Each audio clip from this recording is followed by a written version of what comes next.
warzuqni fahma wa amalan mutaqabbala. Amin ya rabbal alamin. Semoga pembelajaran kita hari ini diberkahi dan diridhoi oleh Allah Subhanahu wa taala, dan anak-anak Miss juga diberi kemudahan dalam menerima pembelajaran hari ini. Amin.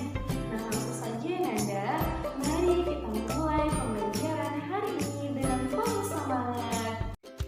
Hari ini Ananda, kita akan belajar tema 6, subtema 2, merawat hewan di sekitarku, masuk pembelajaran 5 dan 6.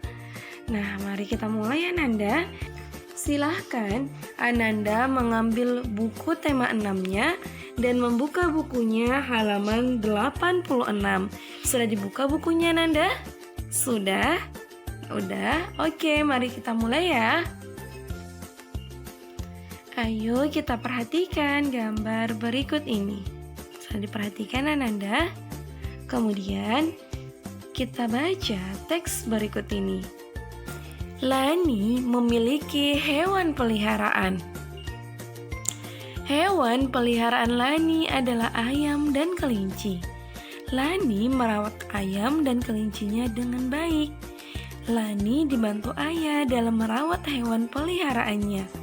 Ada juga petugas kandang yang bertugas membersihkan kandang. Ayah sering membelikan buku tentang hewan peliharaan. Lani senang membaca buku tentang hewan peliharaan. Lani juga senang membaca buku di perpustakaan sekolah. Nah, selanjutnya Nanda, kita membaca teks kembali. Nah, mari kita baca bersama ya Nanda.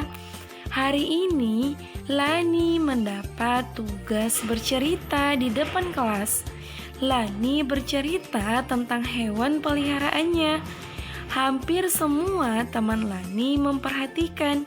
Namun, Udin dan Beni mengobrol saat Lani bercerita. Siti dan Dayu pun mengingatkan mereka. Memperhatikan orang yang berbicara di depan kelas adalah tanda kita menghormati orang lain. Pada teks ini Ananda, terdapat beberapa nama orang. Nah, kita perhatikan manakah kata yang merupakan nama orang berdasarkan teks tersebut.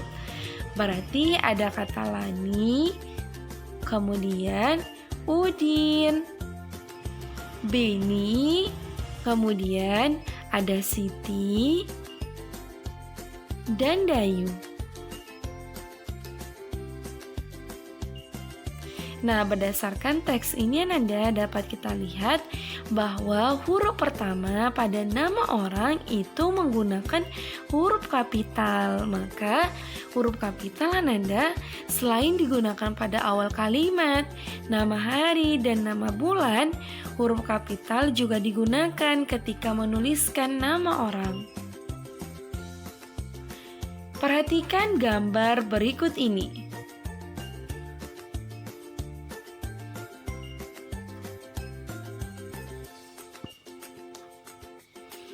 Pada waktu istirahat, Siti, Dayu, dan Beni bermain di lapangan. Di dekat lapangan ada kolam ikan kecil. Siti dan Dayu sedang mengobrol, sedangkan Beni melihat ikan di dalam kolam. Perhatikan percakapan mereka. Nah, mari kita baca sama ya Nanda. Siti berkata, "Saya senang sekali belajar tentang peraturan yang ada di sekolah. Jadi, saya makin tahu hal yang boleh dan tidak boleh dilakukan."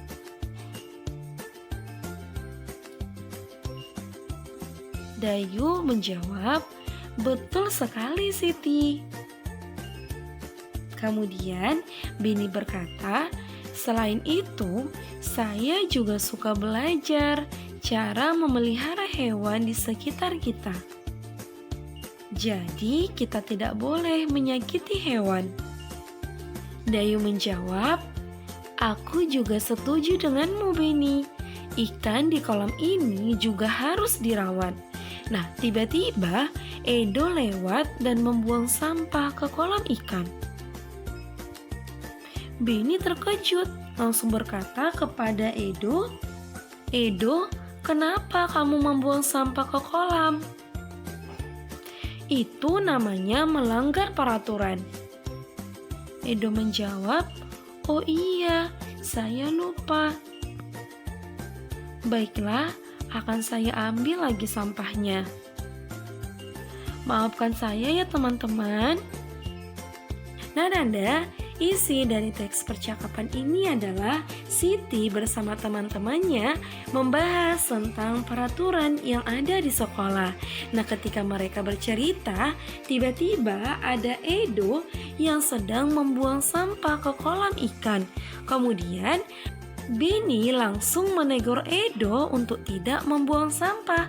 Maka Edo pun langsung meminta maaf kepada temannya dan mengambil sampah yang dibuangnya tadi. Nah, selanjutnya Nanda, apakah peraturan sekolah yang ada di dalam percakapan tersebut? Nah, peraturannya Nanda adalah yang pertama, kita tidak boleh menyakiti hewan di sekitar kita. Kemudian yang kedua, kita tidak boleh membuang sampah sembarangan karena hal itu dapat membuat lingkungan kita menjadi kotor dan dapat menjadi sarang penyakit. Selanjutnya, kita harus menjaga lingkungan sekitar. Nah, Nanda, kita harus menjaga hewan di sekitar kita, tidak boleh membuang sampah sembarangan. Oke, Nanda? Siti pergi ke pasar bersama ibu. Siti membeli 1 kilogram pepaya. Penjual pepaya menimbang dengan timbangan seperti ini. Nah, inilah Nanda timbangannya yang disebut sebagai timbangan pasar. Kemudian, Ibu Siti membeli 200 gram biji jagung. Penjual biji jagung menimbang dengan menggunakan timbangan seperti ini. Nah, berbeda ya Nanda. Manakah yang lebih berat? 1 kilogram pepaya ataukah 200 gram biji jagung? Nah, Nanda, kita lihat bahwa satuan dari kedua ukuran benda ini tidak sama. Ada kilogram dan gram, ini tidak bisa kita bandingkan. Maka yang harus kita lakukan adalah mengubah satuan kedua ukuran ini menjadi satuan yang sama. Maka yang kita ubah adalah kilogram. 1 kilogram itu sama dengan 100 gram ditambah 100 gram ditambah 100 gram ditambah 100 gram ditambah 100 gram ditambah 100 gram ditambah 100 gram ditambah 100 gram ditambah 100 gram dan ditambah 100 gram. Nah, 100-nya Nanda ditambah sebanyak 10 kali.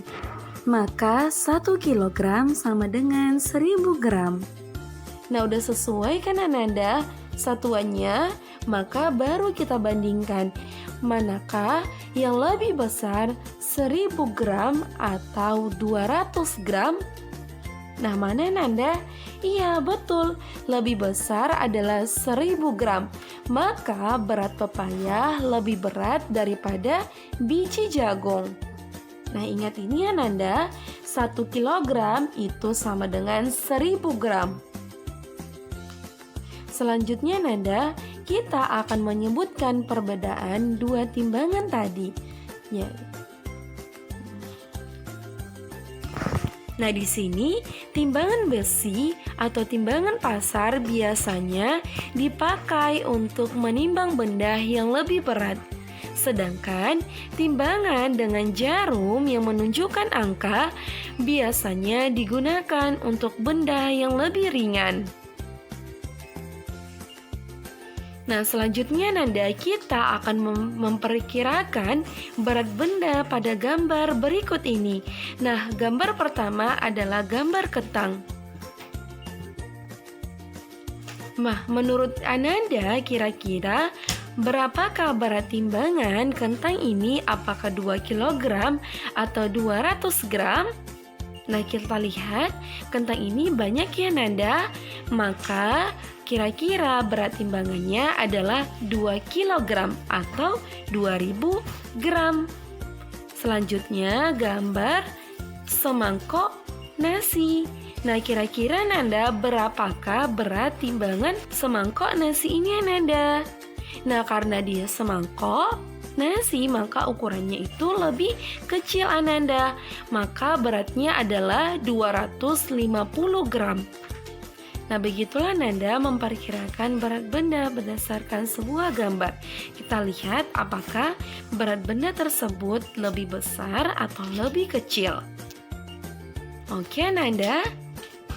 Demikianlah pembelajaran kita hari ini. Semoga apa yang disampaikan dapat dimengerti dan dipahami oleh Ananda dengan baik.